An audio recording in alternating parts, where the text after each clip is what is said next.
오늘 말씀의 제목이 그렇네요. 은혜를 모르면 망하고 했어요. 은혜를 모르면 망하고 은혜를 알고 감사하면 복되다, 그거예요. 은혜 없이 살고 은혜 모르고 살면 하나님이 더 복을 주시지 않습니다. 여러분, 은혜로 살고 감사로 살고 더 큰 축복으로 살 수 있기를 축복합니다. 구약 성경 가운데에서 역사적인 인물 하면 몇 사람이 꼽힐 수 있는데, 그 중에 히스기야를 오늘 생각해 보려고 해요. 히스기야의 믿음의 삶을 통해서 은혜를 나누려고 합니다. 히스기야는 평범한 삶을 살지 않았습니다. 그 인생 가운데 몇 가지 큰 업적과 그 인생의 사건들이 있었기 때문인데요, 그 히스기야가 남긴 그 사건과 업적들이 우리에게는 귀한 귀감이 되고 교훈이 되고 있습니다. 그런데 히스기야의 얽힌 사건들은 그냥 개인적인 사건이 아니라 아주 하나님과 밀접한 관계를 맺고 있는 사건들이어서 이 사건들을 볼 때마다 역시 하나님은 살아계시다, 이걸 느끼게 하게 됩니다. 자, 히스기야를 잘 이해하기 위해서 오늘 말씀은 히스기야에게 있었던 사건들을 추적해 보면서 말씀의 은혜를 나누려고 해요. 히스기야는 남쪽 유다 14대 왕으로서, 아버지는 악한 왕이었어요. 아주 나쁜 왕 아하스의 뒤를 이어서 25살 때 왕이 되었고 29년간 통치를 하게 됩니다. 당시는 세계 최강국인 아수르가 지배하고 있을 때였었고, 아수르가 북왕국 이스라엘을 멸망시키고 남왕국 유다까지 노리고 있는 정치적인 격변기에 왕이 되었습니다. 아주 좋지 않은 시대에 왕이 되었다, 이 말이죠. 자, 우선 히스기야의 업적 가운데 관심을 끄는 것은, 히스기야는 종교 개혁을 단행하여 믿음의 길을 제시한 왕입니다. 아버지 아하스 왕 때는 각종 우상을 다 섬겼어요. 바알과 아스라의 모든 우상들을 다 척결해 버렸습니다. 과거에 모세 시대 때에 이런 일이 있었죠. 그 광야에서 뱀에 물렸을 때 모세가 놋뱀을 만들어서 장대에 매달아 달고, 이 놋뱀을 바라보는 자는 산다. 근데 그때에 일시적으로 있었던 현상이 아니라 그 놋뱀에 대한 것이 우상화되어서 지금 이 시대까지도 계속 놋뱀을 우상으로 섬겨왔어요. 그러나 종교개혁을 단행하면서 히스기야가 그것까지도 없애버렸습니다. 세 번째로는 성전을 수리하고 우상단을 다 철거하고 성전 제사, 즉 예배를 회복했던 왕입니다. 그 다음에 예배할 때는 감사 제물과 첫 열매와 11조의 예물을 드리도록 교육을 했었고, 가장 중요한 유월절 절기를 잘 지키도록 그렇게 했어요. 이 결과로 그 예루살렘 온 성에 기쁨이 가득 차고 백성들이 축복을 누리게 되었습니다. 역대하 30장에 보게 되면 이 말씀이 기록되어 있습니다. 예루살렘에 큰 기쁨이 있었으니 이스라엘 왕 다윗의 아들 솔로몬 때로부터 이러한 기쁨이 예루살렘에 없었더라. 그때의 제사장들과 레위 사람들이 일어나서 백성을 위하여 축복하였으니 그 소리가 하늘에 들리고 그 기도가 여호와의 거룩한 처소 하늘에 이르렀더라. 자, 이것이 믿음의 본을 보이고 믿음의 길을 제시하여 종교개혁을 일으켰었던 히스기야의 종교개혁입니다. 두 번째로 히스기야가 겪은 중요한 사건 가운데 하나는 아수르와의 전쟁을 치르게 됩니다. 열왕기하 18장에 보게 되면 히스기야 왕 제4년에 아수르 왕 산헤립이 유다를 침공해요. 자, 히스기야가 겁을 먹고 아수르 왕에게 가서 사람을 보내어 물어봅니다. 어떻게 하면 우리를 침공하지 않고 물러가겠느냐? 제발 좀 도와주십시오. 그랬더니 아수르 왕이 아주 어려운 조건을 제시합니다. 은 300달란트와 금 30달란트를 조공으로 바치라. 자, 이렇게 되어 있습니다. 히스기야가 이에 여호와의 성전과 왕궁 곳간에 있는 은을 다 주었고, 또 그때의 유다 왕 히스기야가 여호와의 성전 문의 금과 자기가 모든 기둥에 입힌 금을 벗겨 모든 아수르 왕에게 주었더라.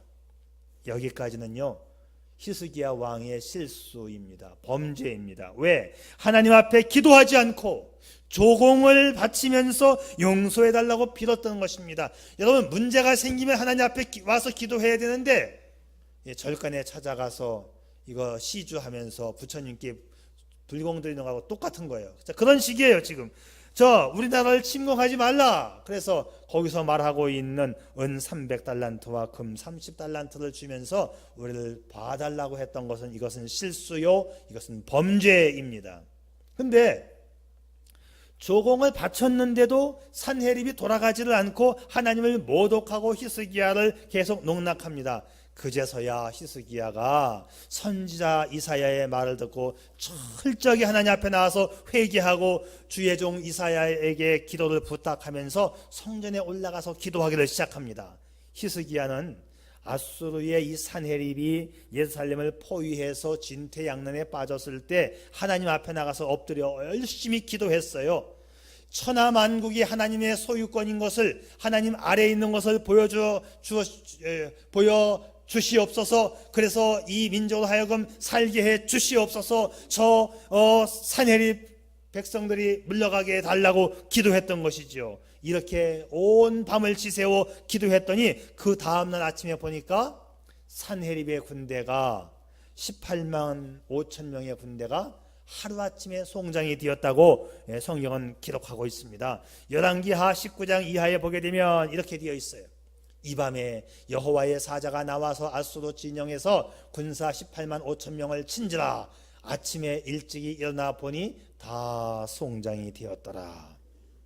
이렇게 유다를 침략하고 하나님을 조롱했던 아수르 왕 산헤립은 암살을 당하고 히스기야의 완벽한 승리로 끝나게 됩니다.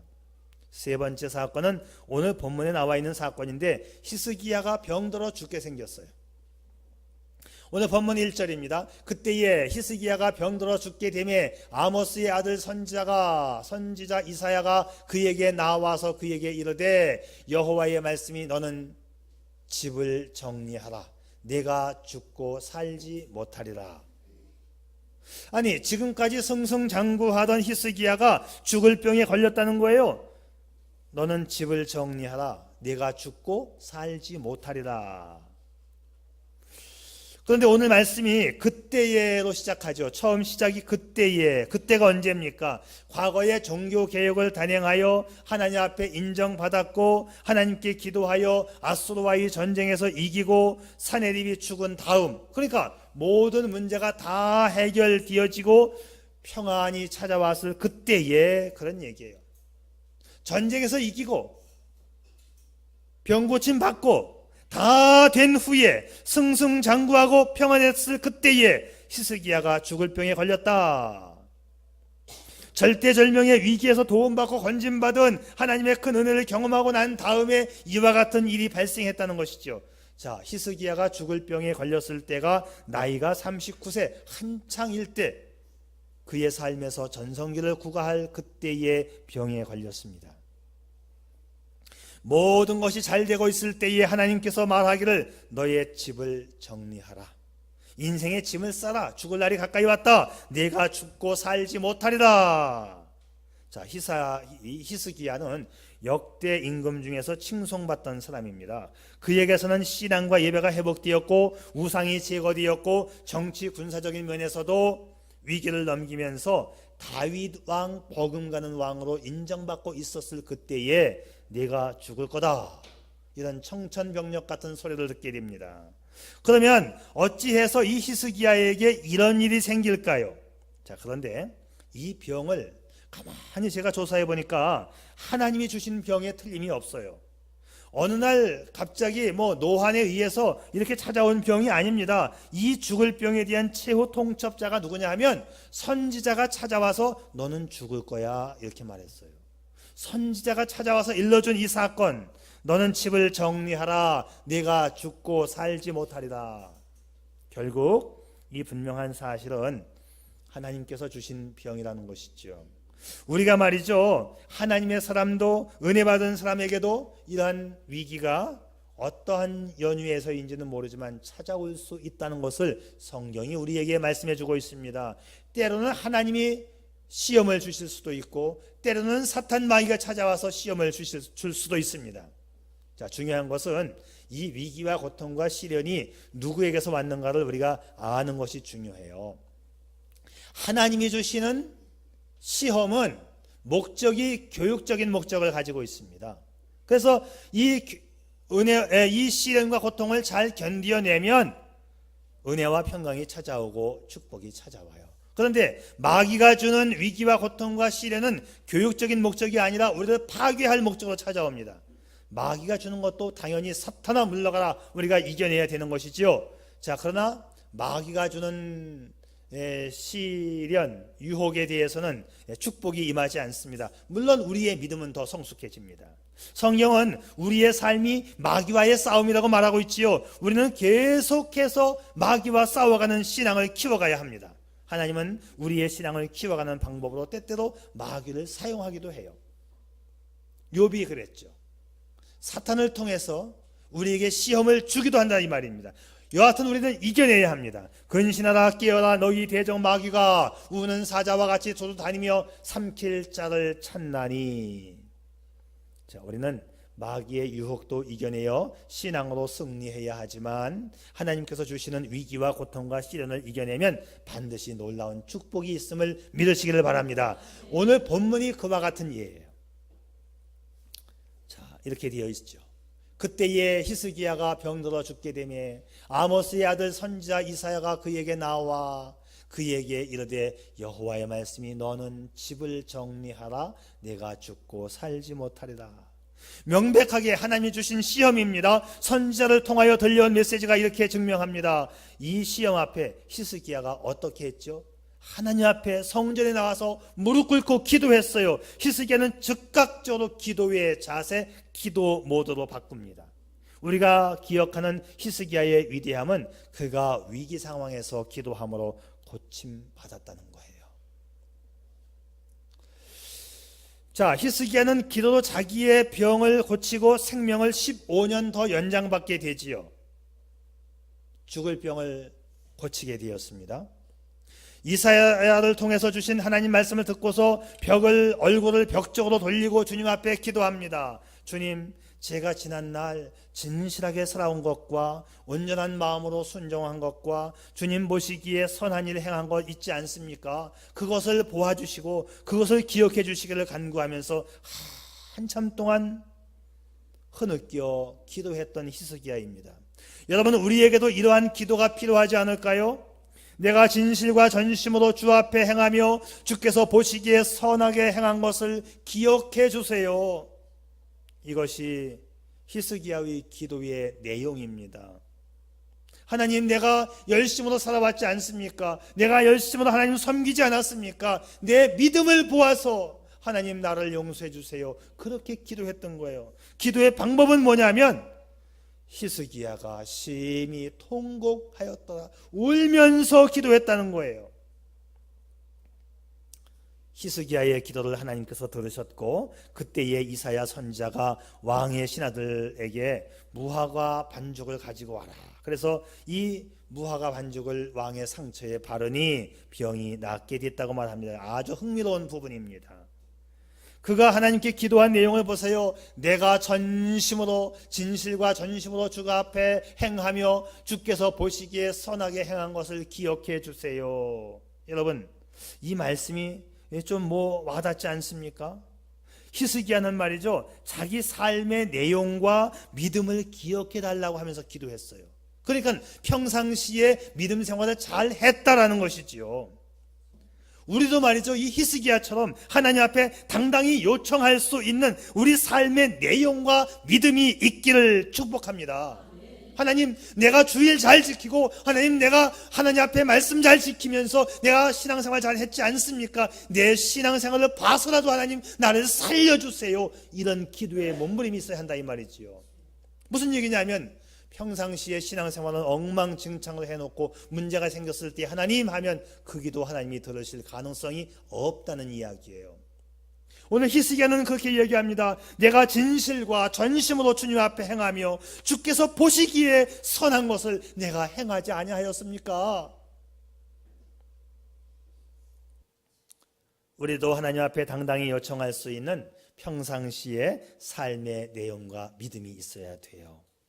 하나님은 믿음의 기도에 응답하십니다. 오늘 본문 5절의 말씀인데요, 여호와의 말씀이 내가 내 기도를 들었고 내 눈물을 보았노라. 내가 너를 낫게 하리니 네가 3일 만에 여호와의 성전에 올라가겠다. 네가 그리워하는 그 성전에 다시 3일만 있으면 네 발로 걸어갈 수 있을 거야. 내가 너를 낫게 해주겠다. 내가 내 기도를 들었고 내가 너의 눈물을 내가 보았다. 하나님이 살려주신 것은 그의 기도를, 그의 눈물을 보면서 하나님이 살려주셨다고 오늘 고백하고 있지 않습니까? 여러분, 하나님이 보셨으면, 하나님이 아셨으면 다 된 거예요. 다 끝난 겁니다. 히스기야의 기도는 하나님께서 들었고 하나님이 보셨습니다. 하나님께서 그의 통곡을 보시고 불쌍히 여기셔서 그를 살려주셨습니다. 히스기야의 통곡이 하나님의 마음을 돌리고 긍휼을 얻는 근거가 된 줄 믿으시기를 바랍니다. 그래요, 하나님은요 자녀의 눈물에 마음 약하십니다. 하나님께서 계획하셨던 결정까지도 번복하시고 하나님은 통회하는 자의 기도를 들어 응답해 주시는 거예요.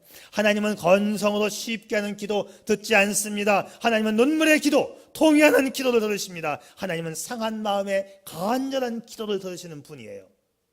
잠깐 밥 먹을 때 눈 감았다 떠는 그런 기도 물론 들으시지만 절박할 때의 그런 기도 하나님 듣지 않습니다. 기도 시작했다 눈 감았다 기도 떴다, 그거 기도 아니에요. 예수님도 눈물로 기도하셨습니다. 이른 새벽에 황량한 들판에서 기도하셨고, 산에서 밤이 맞도록 기도하셨고, 멸망해가는 예루살렘을 바라보시면서 안타까운 마음으로 기도하셨고, 겟세마네 동산에서 땀방울이 핏방울 되도록 애절한 마음으로 통곡하며 기도하신 우리의 주님이십니다. 그 하나님께서 이 히스기야의 기도를 들어주신 거예요. 그리고 그의 통곡함을 보셨습니다. 히스기야의 과거의 명성과 업적도 중요했지만 지금 이 순간 문제를 놓고 하나님께 기도한 그 기도와 눈물을 하나님이 들으시고 보신 것입니다. 사랑하는 여러분, 우리도 하나님 앞에 나아갈 때는요, 내가 이렇게 믿음 생활했지 않습니까? 하고 내세울 수 있는 믿음의 자존심이 있기를 바랍니다. 그러나 그 믿음의 자존심이 공로를 세워서 그것 때문에 병을 고친 것은 아니에요. 물론 그것에 근거해서 날마다 계속 뛰어지는 이 믿음의 자존심 위에 오늘 이 문제를 안고 하나님 앞에 통회하며 자복하며 간절히 부르짖을 때 하나님이 그 기도에 응답하신 히스기야의 사건을 여러분의 사건으로 만들 수 있기를 바랍니다. 여러분 기억하세요. 어느 한순간 단번에 기도가 우리를 고치고 우리를 복된 길로 인도하지 않습니다. 요한복음 15장에서 기도의 조건을 제시해 주는데요, 성경에 기도의 조건이 나와 있는 성경이 그리 많지 않아요. 그냥 무조건 기도하라가 많습니다. 기도하라 하면 된다, 기도하라 하면 된다, 그게 많아요. 그런데 요한복음 15장에서 아주 유별나게 기도의 조건이 하나가 제시되고 있습니다. 보세요. 다 아시는 말씀인데 그냥 지나치기 쉽습니다. 한번 같이 읽을까요? 우리 다 같이 시작. 너희가 내 안에 거하고 내 말이 너희 안에 거하면 무엇이든지 원하는 대로 구하라. 네, 무엇이든지 원하는 대로 구하기 전에 뭐 해야 돼요? 너희가 내 안에 거하고 내 말이 너희 안에 거하면, 이게 기도의 조건이에요. 그러니까 평상시 삶에 너희가 내 안에 거하고 내 말이 너희 안에 거하면, 하나님의 말씀대로 살면 기도 응답해 주겠다는 거죠. 평상시의 삶이 중요하다는 말씀이에요. 하나님은 말씀대로 살고 말씀 안에 거하는 성도의 간절한 기도에만 응답해 주시는 것입니다. 그래서 히스기야가 그렇게 기도했잖아요. 하나님, 제가 참 열심히 살려고 노력했던 거 하나님 아시잖아요. 이것이 히스기야의 평상시의 삶이었다고 저는 믿습니다. 기도의 공력은 하루아침에 쌓아지는 것이 아니라 매일의 삶을 통해서 축적되는 거예요. 하나님 앞에 기도할 때에도 이런 믿음의 자존심과 체면을 내세울 수 있는 평상시에 믿음이 충만할 수 있기를 바랍니다. 그렇다고 히스기야의 이 믿음의 공로로 기도가 응답된 것은 아닙니다. 이것은 전적으로 하나님의 은혜입니다. 하나님이 은혜로 채워주시고 해결해 주신 거예요. 하나님은 그 은혜를 입기 위한 히스기야의 몸부림을 보신 것입니다. 하나님의 은혜를 입기 위하여 날마다 믿음으로 말씀으로 살아가시기를 축복합니다. 여러분, 하나님께서 은혜를 베풀어 주실 때 또 얼마나 정확하게 베풀어 주시는가를 여러분 보세요. 자, 하나님께서 히스기야의 병을 고쳐주시고 하시는 말씀, 3일만 있으면 내가 성전에 걸어갈 수 있을 거야. 약속까지 해주십니다. 그리고 그 약속의 증표로 해시계의 그림자를 10도 앞으로 나가게 해줄까 10도 뒤로 가게 해줄까 물었지요. 그러니까는 히스기야가 제안을 하기를, 자, 해가 기울어가면서 그림자가 앞으로 가는 것은 자연스럽고 쉬운 일인데 해시계의 그림자가 뒤로 가는 것은 어려울 것 같으니까 히스기야가 해시계의 그림자를 뒤로 가게 해주세요라고 요청을 하게 됩니다.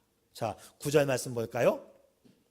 이사야가 이르되 여호와께서 하신 말씀을 응하게 하실 때에 하실 일에 대하여 여호와께로부터 왕에게 한 징표가 이 말이다.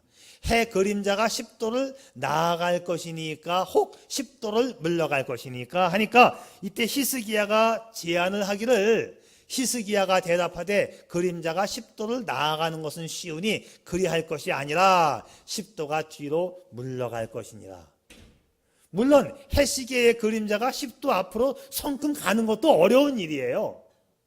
그런데 이 해시계의 그림자가 뒤로 물러나게 하는 건 이건 더 어려워 보여요. 물론 하나님께서는 다 똑같아요. 하나님이 하시는 거는. 그러나 인간의 생각에는 뒤로 가는 게 더 어려울 것 같으니까 해시계의 그림자를 뒤로 물러가게 해주세요.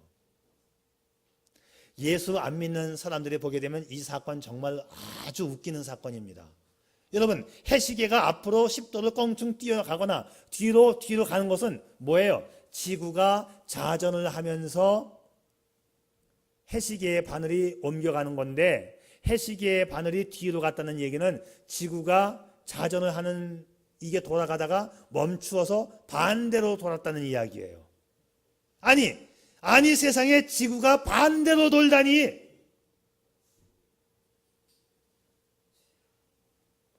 그런데 여하튼 성경에는 지구가 반대로 돌았다는 말은 없지만 해시계의 그림자가 10도 뒤로 물러났다고 성경은 기록하고 있습니다. 자, 태양이 자전을 하면서 해가 동에서 서로 움직이다가 다시 동으로 갔다. 그런데 성경에는 이와 같은 사건이 한 번만 있는 것이 아니라 여호수아 때에도 아말렉과의 전쟁에서 태양이 중천에 머물렀던 사건이 또 한 번 있습니다. 자, 그렇다면 말이죠, 이 성경 말씀이 진짜 사실이라고 한다면 아시아 지역인 이 중동 지방에는 낮 시간의 길이가 더 길어졌어야 되겠죠. 이만큼 물러났다가 다시 갔으니까 낮 시간의 길이가 더 길어졌어야 될 것이고, 지구 반대편 저 아메리카 쪽에서는 밤 시간이 더 길어졌어야 됐겠죠. 실제로 인류 역사 기록에는 이런 사건들이 기록되고 있어요. 왠지 모르는데 이랬다. 그리스의 역사가 헤로도토스는 이집트의 한 제사장이 가지고 있는 문서에 해가 오랫동안 지지 않고 떠 있었던 때가 있었다고 기록하고 있어요. 중국의 역사 기록에도 여호수아와 동시대인 요나라 시대에 해와 달이 정지된 사건을 기록하고 있습니다. 그리고 지구 반대편인 멕시코에서는 같은 시기에 밤이 길었던 날이 있었다고 기록하고 있어요. 할렐루야.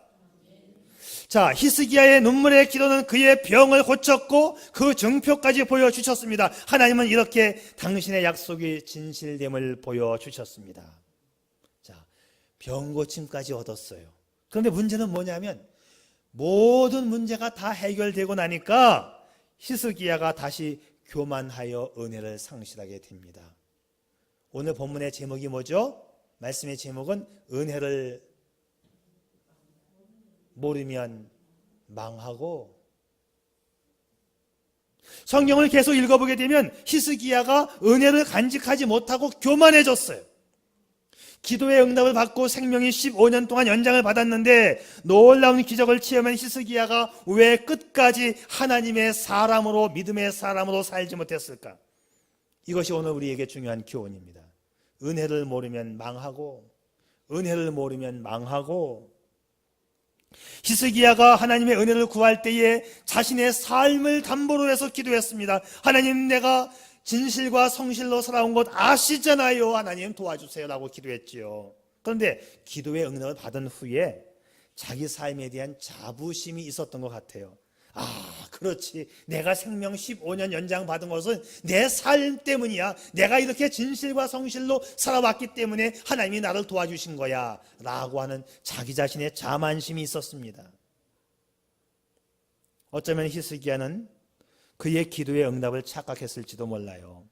그래, 내가 응답 받은 거 내 삶의 공로 때문이지.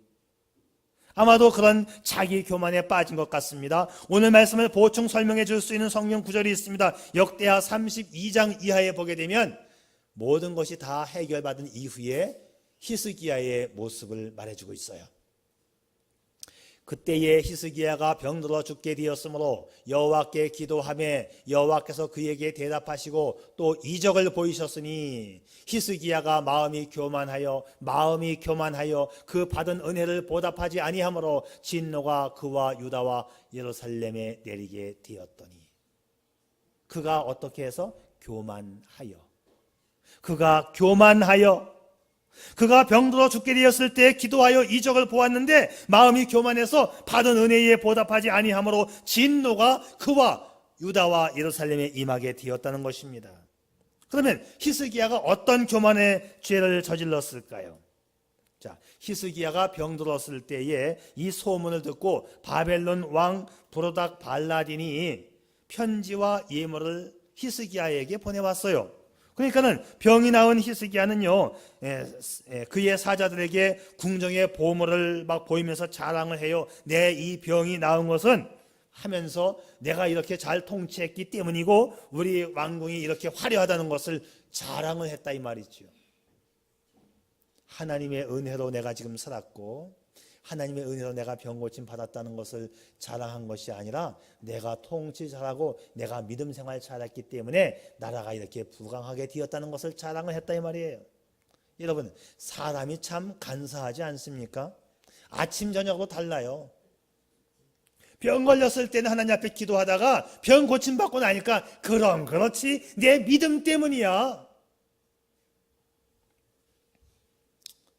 눈물 흘리며 하나님의 은혜를 구하고 나음을 얻었는데 낳자마자 자신의 것을 자랑하는 치졸한 졸부근성의 인간의 모습을 우리가 보고 있습니다. 하나님은 자신을 나타내는 것에 대해서는 참지 못하는 분이십니다. 하나님은 교만한 자의 목을 꺾으십니다. 그래서 하나님의 진노가 임하는 거예요.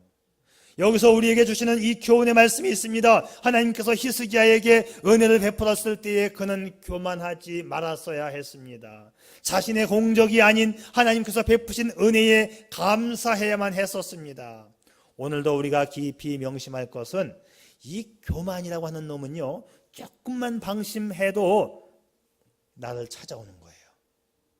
우리가 하나님 앞에 공을 쌓아야 하는 것은 맞습니다. 그러나 그 공로 때문이 아니라 하나님의 은혜로 살아가고 있다는 이 고백이 그치는 순간 내가 앞전에 쌓았던 믿음의 공로가 교만으로 바뀌는 것입니다.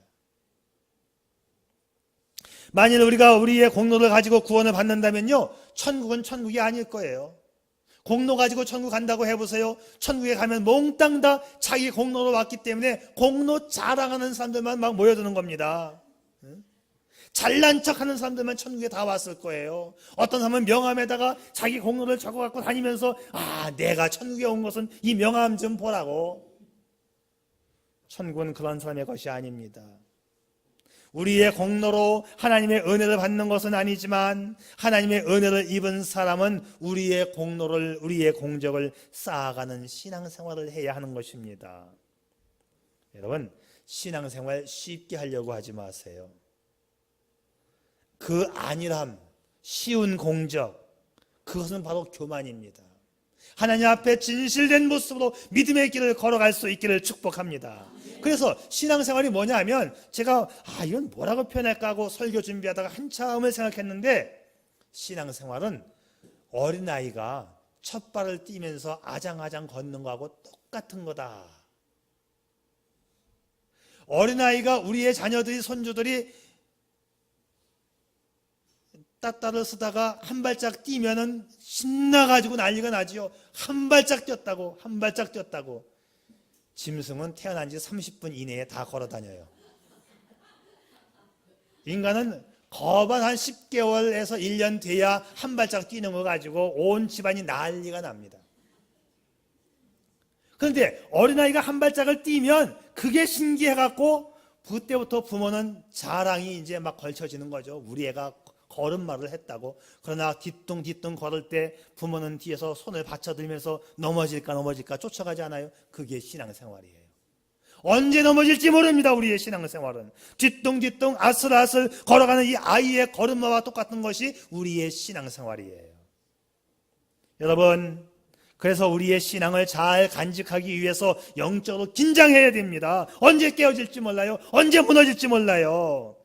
내가 깨어지지 않으면, 내가 깨어있지 않으면 우는 사자와 같이 마귀가 나를 잡아먹습니다. 신앙생활에서의 위기는 마귀에게 점령당하는 것도 문제지만 하나님 앞에 책망받는 것도 더 문제입니다. 하나님은 우리의 눈물의 기도를 보시지만 우리의 삶도 보시는 하나님이십니다. 적당히 예수 믿는 거 갖다 집어치우세요. 그 믿음이 아니에요. 아무짝에 쓸모없습니다. 오늘도 우리가 하나님 앞에 온전히 서 있는가를 보시기를 바랍니다. 우리의 삶을 내세기보다 하나님의 은혜를 구하고 받은 은혜에 감사하는 삶이 되시기를 축복합니다. 성도는 은혜를 모르면 망합니다. 은혜를 구하면 은혜 속에 살고 복된 성도가 됩니다. 이 사실을 기억하고 은혜 속에 감사하며 살아가는 저와 여러분 되시기를 축복합니다. 기도하시겠습니다.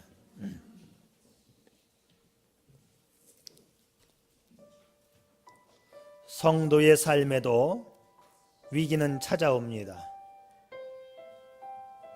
죽음에 근접한 질병도 찾아옵니다. 그러나 평상시의 신앙적인 삶과 위기 때의 눈물의 기도가 그 문제를 해결하지요. 그렇다면 오늘 당신은 말씀으로 그리고 믿음으로 살아가고 있나요? 히스기야가 자신의 절대절명의 위기 앞에서 자신의 살아온 삶을 보아서 자신을 구원해달라고 기도했던 것을 보십시오. 평상시의 믿음의 삶이 당신을 축복의 현장으로 인도할 것입니다. 당신은 오늘도 그 말씀을 기초한 신앙의 삶으로 달려가고 있는지요? 너희가 내 안에 거하고 내 말이 너희 안에 거하면 무엇이든지 원하는 대로 구하라. 하나님 앞에 내놓을 수 있는 믿음의 공력과 오늘 우리의 부르짖는 기도가 당신을 축복의 길로 인도할 것이고 또 그것을 경험하는 복된 성도가 되게 할 것입니다. 이 복을 누리는 여러분이 되십시오. 오 아버지 하나님, 감사합니다. 놀라운 축복을 약속해 주셨고 그 약속을 말씀과 함께 우리에게 이루어가고 계시는 하나님이신데 우리가 하나님의 곁을 떠나서 내 방식과 생각, 내 주장을 따라가고 있는 어리석음을 변하고 범하고 있지는 않은지요. 오늘 이 순간도 말씀으로 살고 믿음으로 살기에 도와주옵소서. 믿음으로 승리하게 도와주시고 복된 인생을 마무리 짓게 해 주시옵소서. 예수님의 이름으로 기도드리옵나이다. 아멘.